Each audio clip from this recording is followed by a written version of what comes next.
Hi, everybody. Welcome to your Daily Smash for Tuesday, November 5th, Election Day. I'm Rick. I'm Kelly. I'm down in Florida to cover the election at the studios for Newsmax 2. I'll be part of election coverage on this night, Tuesday night, from the studio. What a crazy experience I had at the office tonight. But I want you to tell, I know you got some crazy stories to tell too, babe. Oh my God. So I woke up this morning to all of our smashers out there in the universe that told us that Jim Bellino was on David Yontef's. I had no idea. Wait, he was on David Yontef's podcast? Yeah. Oh my God. Why would he do that? I don't know. I don't know why he would do that. And I didn't, you know what? I didn't even ask him, to be quite honest. But so did we not go out to dinner with him? Yeah. Did he ever mention anything to us? Not a word.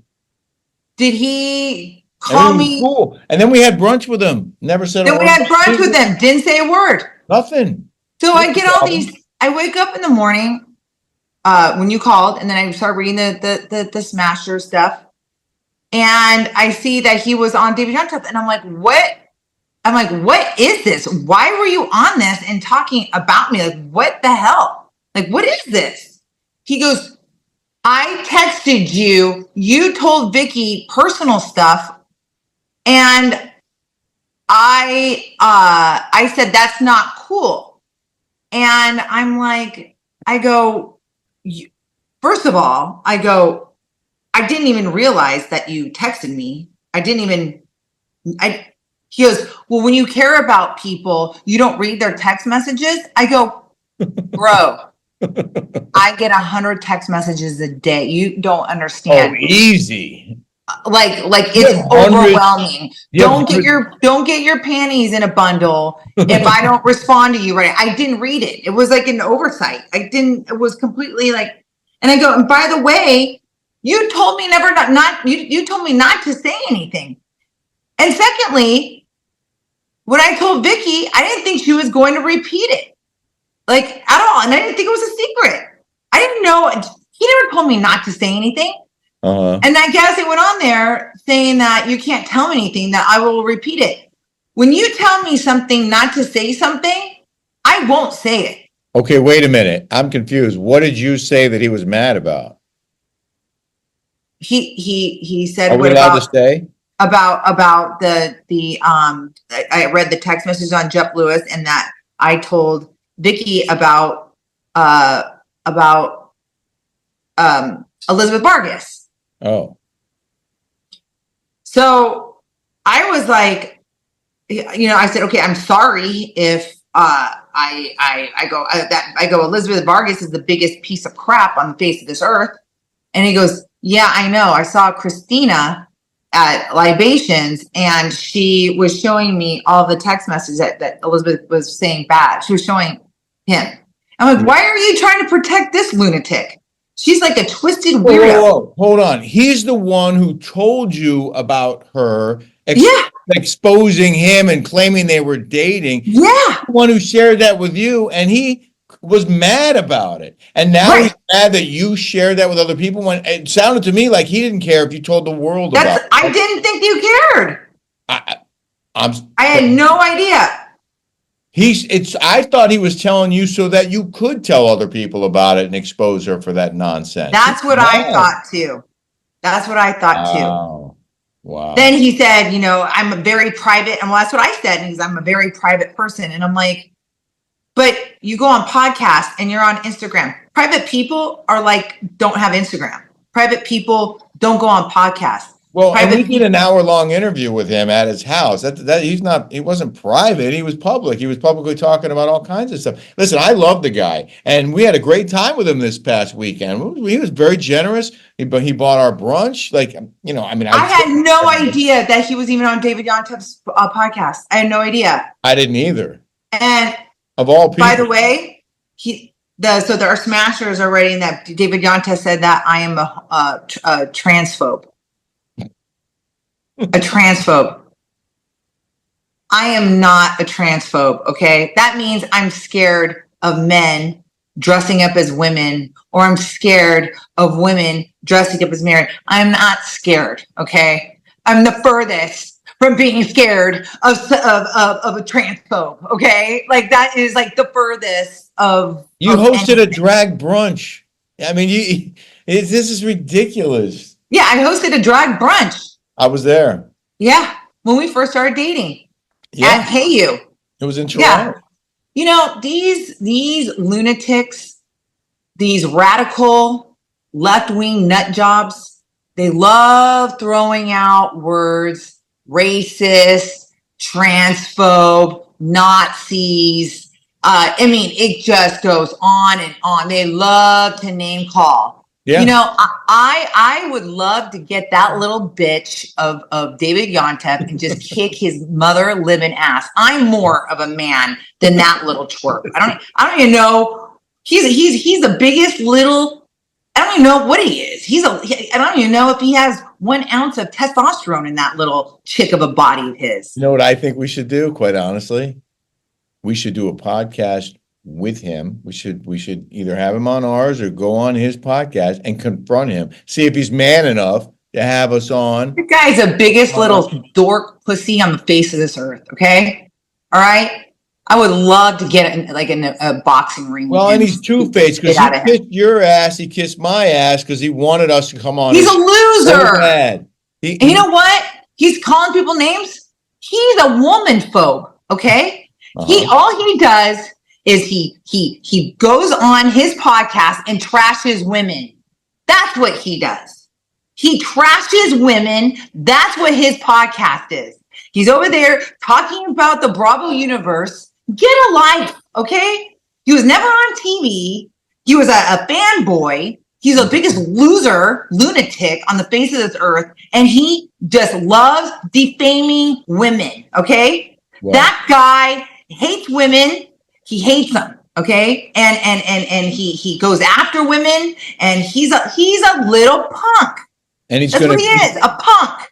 He's going to try and capitalize on your name by talking smack about you because he knows you'll get mad and you'll bring him up and you'll talk about him and more people will listen to his podcast. That guy was never on TV. Like, what are you talking about?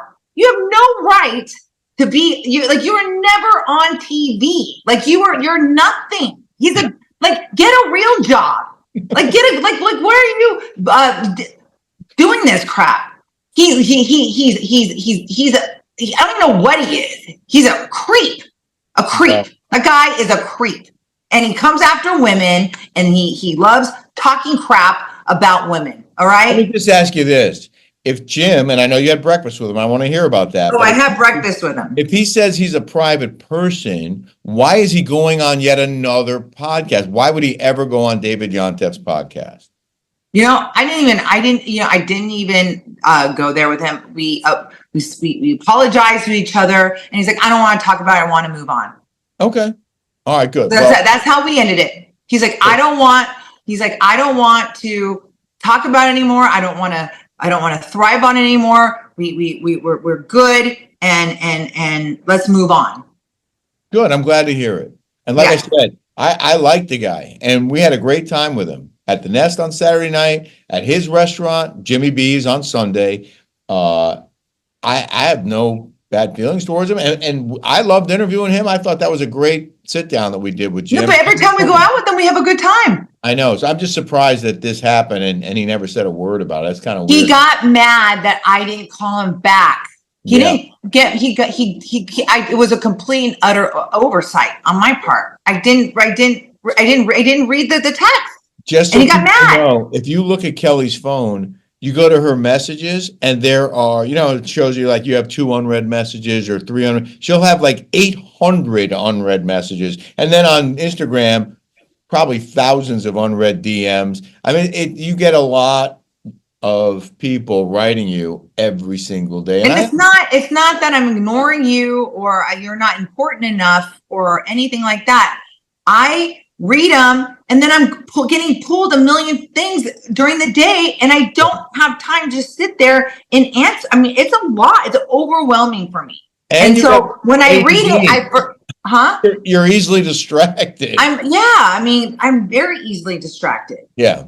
So anyway, we're sitting there, Jim and I, my mom was there. Where'd you go? We went to the Fix. I love the Fix. Yeah. Hi, Bobby. Hi, Rick. You did great. Thank you did great on your monologue. Good. I really, really liked it. Thank I was you. impressed. Thank you. You did great. My mom. We had a good day today. We went to the Fix with Jim, and we had breakfast. What'd you have? My mom and I split the Fix breakfast, which is a waffle. I love their waffles. Yeah. We split an egg. I had one egg. She had one egg, and fruit and bacon. Okay. Yeah. Yeah. So I'm talking to Jim, and he was like, "Did you hear that Shannon Bedore? Did you hear that Shannon Bedore? Mom, can you do that later, please? Oh, it didn't dry. Okay, I'll dry it when I'm done. Thanks." He said about Shannon. He's like, "Yeah." He's like, Shannon Bedore says he will not come back to Orange County if Alexis comes back. Oh. And I'm like, she won't film? Like, I want Bravo to call her bullshit bluff, okay? Because she needs that job more than anybody, all right? I mean, she's borrowing money from people, Shannon Bedore, and she's calling the shots. She's giving the direction to Bravo. Throwing her weight around. She's throwing her weight around? Yeah. Oh, yeah. She's throwing her weight around, saying that she won't come back. She will quit. Yeah. She is so full of crap that it is disgusting. And you know what? If I was Bravo Universe, I'd be like, okay, we have the low times of lows. You're making almost $1 million a year, you and Tamara. We're gonna cut the fat. You guys are too old. We're tired of watching you, both of yous. And we're gonna get the younger and the younger crowd because we're tired of looking at this.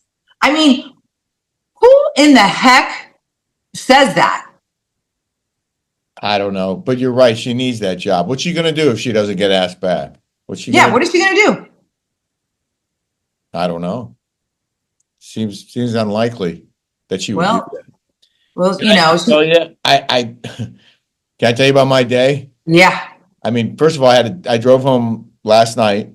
I left kind of late because I wanted to beat traffic, and I had to get up at 4:15 in the morning, shower, get dressed in my suit, and then got picked up to go to the airport. JetBlue Mint, awesome. I have a little video of my little cubicle. It's like your own little bedroom, you know. I know. I've done it a million times. Yeah, I know you have, but a lot of people watching maybe they haven't. It was great, but I didn't even eat at first because I was just so tired. I'd gotten 4 hours of sleep, so I just put that bed down and I slept for probably 3 hours. Anyway, I get here. I don't have time to go to the hotel first because when I landed in West Palm, it was already 4 p.m. and I had to wait for my bags and then get to the studio in time to work on the show, which is at 7 p.m. live. So it was a really long, hectic day. And I wrote my monologue on the plane and sent it to him as soon as we landed. When I got there, edited script, met everybody. Everyone was so nice. And then they had set up a studio for me to do my show. And meanwhile, Donald Trump is going to have a rally, but it was late. So we know it's going to start during my hour. I go in the studio, I get set up like 10, 15 minutes before the show, and I plug in my earpiece, and I put on my microphone. But there was no one in there to help me, and I couldn't figure out where to plug it in. And long story short, one of the main pieces of equipment that runs that studio just all of a sudden crapped out. They're not used to using it at the same time they're doing anything else, and it didn't work. So with like 3 minutes to air, they're like, "We got to move you." And they come in and I'm grabbing my stuff and I'm running to another studio and I'm setting up another studio and they got to put my background behind me. There's nothing in the prompter. My earpiece isn't working. There's no battery in the microphone pack. And everyone was scrambling. This is all happening around me, chaos, right up until I think we were on the air about 4.5 minutes late. You were watching, right? Yeah. So what was on TV the first 4 minutes of my show? Was it just commercials? They were talking about a pencil and lead. So finally, they're like, And okay, we're good. Like what pencil entails? I never really thought about it, really. Wood and lead, and then there's a little steel thing with a little rubber.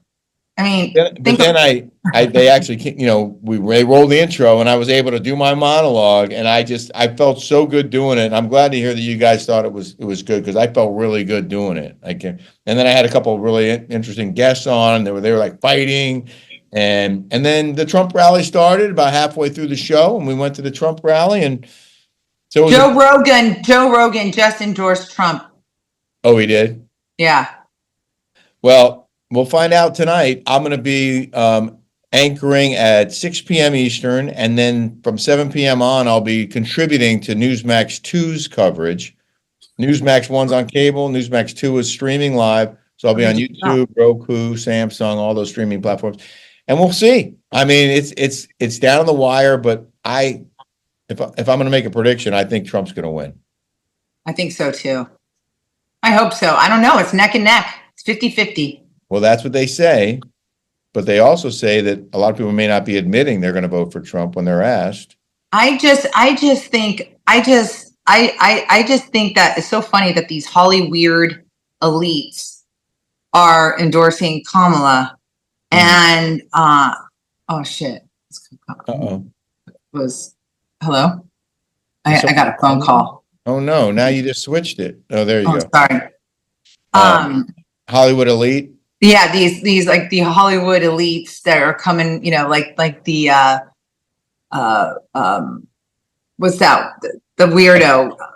God, I'm so tired. It's late. These are people who live behind gates and walls and fences and have their own security and don't need to worry about illegal. No, Leonardo DiCaprio spewing carbon footprint when he's on mega yachts, super yachts, on his jet plane, his private planes. Yeah. When he's in his mansions. Right. And and he's with an 18-year-old and he's my age. Like what? He's a thick F. Okay. You think he needs to worry about how much a dozen eggs cost? A dozen eggs is double what it cost 4 years ago. He doesn't have to worry about that. Double. He doesn't need to worry about that. He doesn't have to worry about that. And he doesn't have to worry about illegals streaming across the border and raping and murdering people in America. He has private security. And he's behind big gates and walls. He's protected. Right. I'm telling you, I'm scared, but I'm hopeful, because I'm scared if she wins, but I'm hopeful she won't. That's what my whole monologue was about. That. I don't know. I think good always prevails. We'll see. So you got a lot done there today. You did those big pots with the cool. I did. My mom helped me. Yeah. She was in there. And she did a good job. My mom knows how to decorate. And you got a lighting guy coming, 2 of them coming tomorrow? For the ground lights? I have 2 people. I have Pepe. I said, I thought your name was Jose Baca. We kept calling you Pepe, and you said that's not your name. Like, he never responded. Yeah. And what did he say? He said, because it came up, Pepe. And I go, I thought your name was Jose Baca. But then I called, so he didn't show up today. So I got mad. Because he said he was going to come. Yeah, he did. And I waited here all day. Well, I didn't wait all day, but I waited this afternoon. Yeah. I mean, I was working out on the yard. And I'm like, you know what? I'm going to call Lighting Solutions of Palm Desert. So I called Palm Desert Lighting, and they're coming at 10:30, and they're going to give me a quote. Okay, good. Thank you for doing that. Yeah. So we'll compare. Okay. All right, good, because we want good. We have the ground lights, but like half of them are now out, so we want to make sure everything's tip top in time for our tenants when they arrive. So wait. So real quick, what is going on with the house in the Hamptons? Oh my God! So people who've been watching us know that we put it on the market. We had the big yard sale. We emptied the house. I mean, but we put it on the market. We had an accepted offer back in June, and it was great for us because they didn't care about not closing until after the summer, since we'd already rented it for the entire summer from Memorial Day to Labor Day. And you and I both thought that we would close before October 15th. It was on or about October 15th. We're like, well, we signed a deal in June. The guy's going to want to close in September, maybe early October. Nope. Unbeknownst to us, he had 30 days from October 15th to close in New York. You have an extra 30 days if you want it. They were supposed to close on Friday, November 1st, and didn't. And now they're saying we'll close on the 15th, but they keep asking to send more inspectors to the house. Now, there's only so much that I'm willing to do here. Okay. They sent their inspectors to the house and they found a few things wrong. And you and I spent about $14,000 to fix everything. And it's all fixed. And I have the receipts. I sent the photos and the receipts to prove it. And they're like, oh, we want to inspect it again. Like, no, you can do a final walkthrough, but you're not sending more people to the house. We're not dragging this out anymore. I'm not playing any more games. It's time to close the deal. And now you're extending it until the very last day. Why are they screwing with us? I don't know. And that's the other weird part about it. They've been so hard to I don't even know these people. I haven't met them. I haven't talked to them. It's attorneys talking to attorneys. And our attorney had the hardest time getting their attorney on the phone. It's been a really disjointed and weird thing. So I'm fully expecting they're not going to close now. I have this weird feeling that because they're dragging out to the last minute and now they're asking for additional inspections that for whatever reason, like maybe they're trying to get out of it. I don't know. They're not. No, we're not. No. Well, they put us through the ringer. Okay, we are going to get that $116,000 they have in escrow. We cleared out the house. We've done our due diligence. We've done our due diligence. We did everything by the book. We did way more for them than the sellers in Huntington have done for us. Oh yeah, for sure. Yeah. The Huntington Beach people were like, go pound sand, go F yourselves. Yeah. Yeah. They didn't pay for anything. No. We had to squeeze it out of them. And they still wouldn't pay for all the stuff that they got paid to fix and never fixed when they bought the house a year and a half ago. So whatever. You know what? I'm not going to worry about it. I shared all the information with our broker. Our attorney's on top of it. And she told me, if you read the email, she was like, I would say no to them. I wouldn't let them inspect again. I'm like, I'm not going to. I'm done with it. We did everything we were supposed to do. They're the ones dragging this out to the last minute. And so, okay, it's a week. Now it's, a week from Friday. Fine. That's when they're going to close. And if they don't close, I'm taking that $116,000 because we earned it. Yeah. And we could have sold it to someone else. Now we're going to have to turn around and potentially stage the house and put it on the market again, or just rent it for next summer. I don't even know. I don't want to think about that. I just want the sale to go through so you and I can buy that house in Huntington and make it beautiful because I'm excited about that. Yeah. Maybe they're scared of the election to see who's going to win. Maybe they don't like their mortgage rate. I don't know. Yeah. But big day tomorrow. It's been a long day. I'm going to go get something to eat. Okay. You're going to go see your friend? Yeah, my buddy John. He lives here in Boca or Del Rey. How's the weather? His wife, Paula, is already asleep. They have 2 little kids. So I guess he's going to sneak out and meet me for a drink at the bar while I eat something. Oh, nice. Nice. Yeah. Oh, this is really important. Live Zoom on election night for our VIP patrons on the Rick and Kelly show on Patreon, right? So Kelly, you're going to be on. Yes. Watching the election results. Right. Starting at 8 p.m. Eastern time, 5 p.m. Pacific. And if you join the Rick and Kelly show as a VIP member, or if you're already a VIP member of the Rick and Kelly show, you can join the Zoom and we can watch the results together. I'm gonna pop in and out when I'm not live on TV. And join the conversation, and we'll watch the results together, a historic election, and see who's going to be our next president. Oh, yay. Yeah. I'm excited to do that with you. Me too. And I miss you. Wait, what time is it on again? 8? We're going to do 8 p.m. Eastern, 5 p.m. Pacific. Okay. So 5 p.m. tomorrow, your time. Yep, I got it. Okay, cool. We're down. All right, cool. Okay, cool. All right. All right. Thanks, everybody. If you haven't subscribed yet here on YouTube, please do. And we look forward to seeing you again tomorrow. Okay, great. Excellent. Bye, baby. I love you. Bye, babe. I love you. Okay. Okay.